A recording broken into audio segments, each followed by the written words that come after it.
Magandang hapon sa ating lahat na update sa magiging lagay na ating panahon. Patuloy pa rin po nakaka-apekto ang northeast monsoon sa may northern at central Luzon area. Magdadala pa rin po ito ngayong gabi na mga may hina hanggang sa tamtaman na mga pag-ulan sa bahagi ng Cordillera Ansiv Region, Cagayan Valley, pati na rin sa Aurora at Quezon. Dahil naman po sa easterlies o yung mainit na hangin mula sa dagat Pasipiko, ang bahagi po ng Bicol Region ay makakaranas din po ngayong gabi ng mga kalat-kalat ng pag-ulan, mga pagkidlat at pagkulog. Pero dito po sa atin sa Metro Manila, pati na rin po sa ibang bahagi pa ng Luzon, bahagyang maulap hanggang sa maulap yung ating kalangitan na inaasahan ngayong gabi, ngunit posible pa rin po yung mahihina mga pag-ulan o mga pag-ambon, lalo na po ito sa madaling araw. Sa bahagi naman ng Visayas at Mindanao, wala po tayo inaasahan ng malawakang mga pag-ulan ngayong hapon hanggang mamayang gabi at kung may maranasan man po sila mga pag-ulan, ito ay mga panandaliang buhos lamang, dala rin po ng easterlies.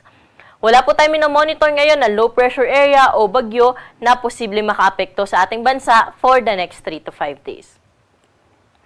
Para po sa magiging lagay na ating panahon bukas, bahagyang hihina yung epekto po ng northeast monsoon. Kaya po dito na lang po tayo may inaasahang maulap na kalangitan sa may bahagi po ng Cagayan pati na rin sa Batanes area. At sa ibang bahagi po ng northern Luzon, maaliwalas yung panahon na inaasahan, ngunit posible pa rin po yung mahihina mga pag-ulan, epekto rin po ng amihan. Pero dito po sa atin sa Metro Manila, pati na rin po sa ibang bahagi pa ng Luzon, generally fair weather condition po inaasahan natin na panahon bukas. Maaliwalas po yung umaga hanggang tanghali, pero hapon at gabi may mga tsansa po tayo ng mga panandaliang buhos ng pag-ulan, dala ng easterlies. Temperatura po natin bukas dito sa Kamaynilaan ay nasa around 23 to 31 degrees Celsius. Sa mga pupunta po sa Tagaytay, nasa around 20 to 29 degrees yung agad ng temperatura.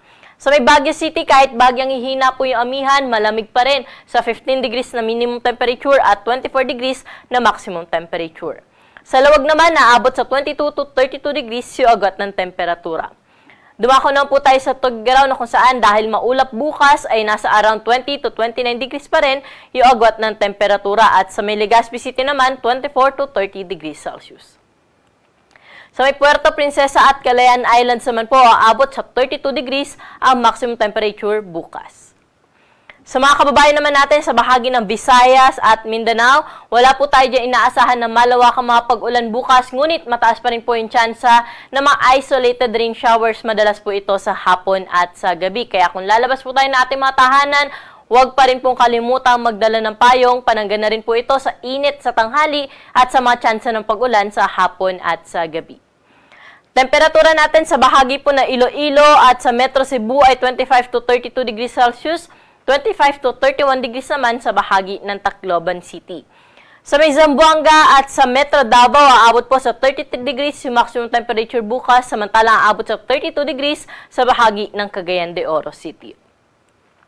Sa mga kababayan naman po natin na maglalayag, may nakataas pa rin po tayong gale warning sa may baybayin po ng Cagayan o sa may eastern coast ng Cagayan, Isabela, northern coast ng Aurora at sa may northern at eastern coast ng Catanduanes. Sa mga areas po na nabanggit na meron po tayong gale warning ay hindi po natin pinapayagang pumalaot yung ating mga kababayang mangisda, pati na rin yung may maliit na sasakyang pandagat dahil sa posibilidad na malalaki at matataas na mga pag-alon, posible po umabot sa 4.5 meters ang wave height.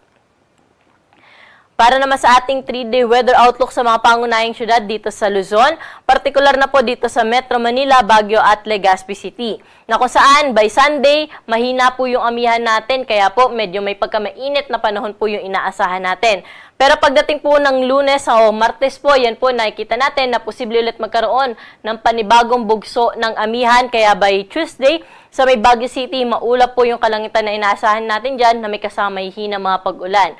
At ganun din dito sa Kamaynilaan, may mga tsansa rin po tayo na mapag-ambon. By Tuesday, dala po ito ng amihan. Sa bahagi na po ng Metro Cebu, Iloilo at Tacloban City, for the next 3 days o hanggang Martes, ay wala po tayong naasahan na malawakang mga pag-ulan. Kaya po magpapatuloy yung kanila naranasan na maaliwalas sa panahon, maliban sa pulupulong pag-ulan pagsapit ng hapon at sa gabi.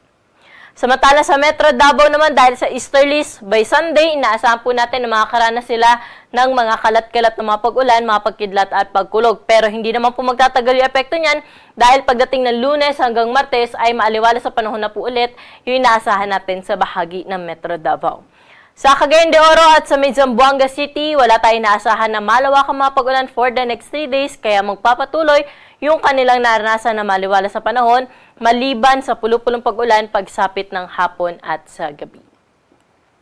Ang araw po natin dito sa Kamaynilaan ay lulubog sa 5:55 ng gabi at muli itong sisikat bukas ng 6:24 ng umaga.